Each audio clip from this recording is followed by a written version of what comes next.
Hill, Colin Cowherd, and Paul Feinbaum to discuss this polarizing subject. Yeah, people line up on both sides, guys. You want to be fair to the accused. He's been charged with nothing. Then again, according to the National Sexual Violence Resource Center, only 2 to 10% of sexual assault reports are false. Jamel, how will you view Jameis Winston going forward? I think that I'll view him as an innocent man. I mean, he has been exonerated through due process, or I should say, you know, the facts did not bear out enough for him to be charged with anything. If I were a Heisman voter, I wouldn't have any issue voting for him going forward. And but I do think, especially as we learn more and as this report is being made public, there's certainly going to be some people, just as there was in the case of Roethlisberger and Kobe Bryant, that will, regardless of how what the legal outcome will be, will always have a doubt or questions about a person's character when they're associated with something like this. Yeah, Ben Roethlisberger twice accused of sexual assault, not charged in either case. People tend to forgive and forget. Colin, is this going to have any lasting impact on Jameis Winston's future? For some, as you guys previously noted, but again, it's an accusation. I am not a lawyer, nor in law enforcement, not have a base of knowledge. To me, I sit on stories like this. I say on my radio show often, I'll be the last on this story. I have no interest to break this story. I don't know litigation nor law enforcement. There are professionals working in the state of Florida. I've listened to several press conferences. He was accused. He was not charged. I thought that was the most important thing said by his attorney. Therefore, I have to take that from the legal proceedings as an innocent man. And so I'm not going to hold something against somebody that law enforcement and legal officials have deemed as an innocent man and simply an accusation. Paul, what do you think? I agree with Colin and Jamel. I'll vote for Jameis Winston to win the Heisman. He'll be #1 on my ballot. But I wouldn't vote for Tim Jansen or Willie Meggs to be the county dog catcher. I think they have both been humiliated today. Meggs grandstanded during this news conference. He could have announced this in a statement yesterday. And Tim Jansen just made a mockery of the whole system, particularly with women.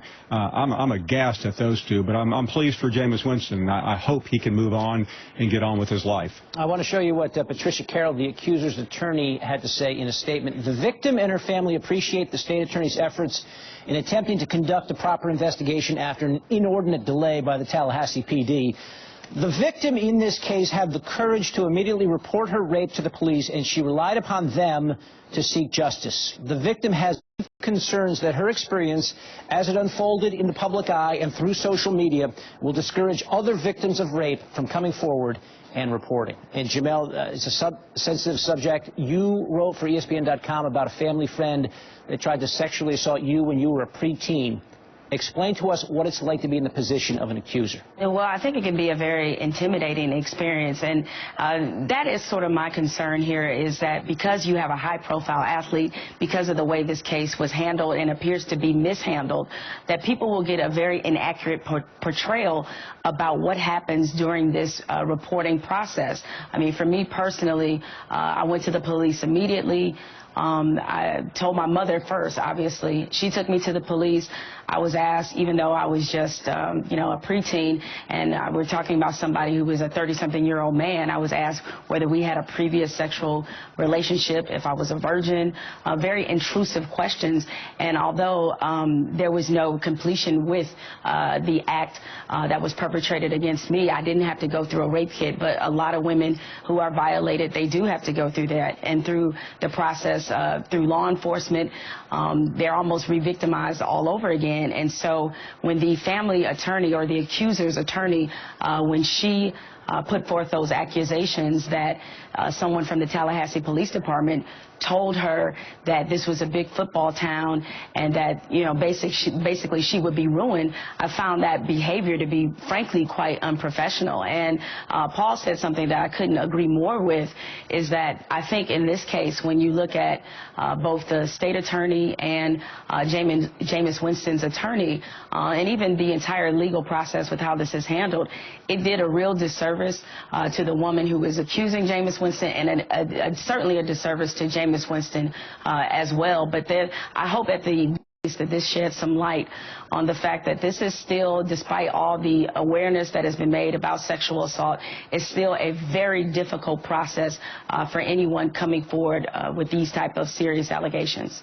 And if troubling questions remain, foot dragging by the Tallahassee PD. We saw this in the Steubenville rape case where 3 adults were convicted of obstructing justice for 2 high school football players in a rape case.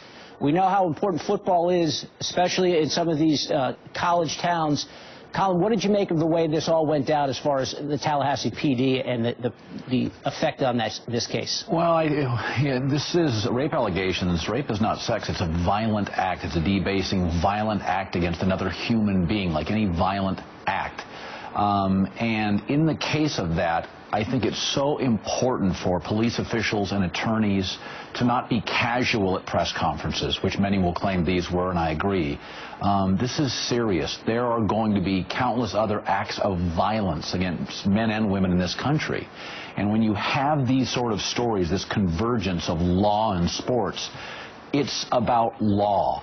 It is not a casual press conference, glib, flip comments. We are talking about human beings, a debasing, violent act. And I think I speak for, a large group of people that it seemed a little too casual at the initial press conference. Some could hear laughing with one of the questions or answers. This is going to happen again, unfortunately, and it sends the wrong message to victims of either gender that it's not a serious situation. It's incredibly serious. It's a violent act against another human, if true. Paul, was this mishandled by the Tallahassee PD? No, absolutely. And I agree with both Colin and Jamel. And I think the problem now is we deal with sports, and there's a winner and a loser. And today, Jameis Winston won.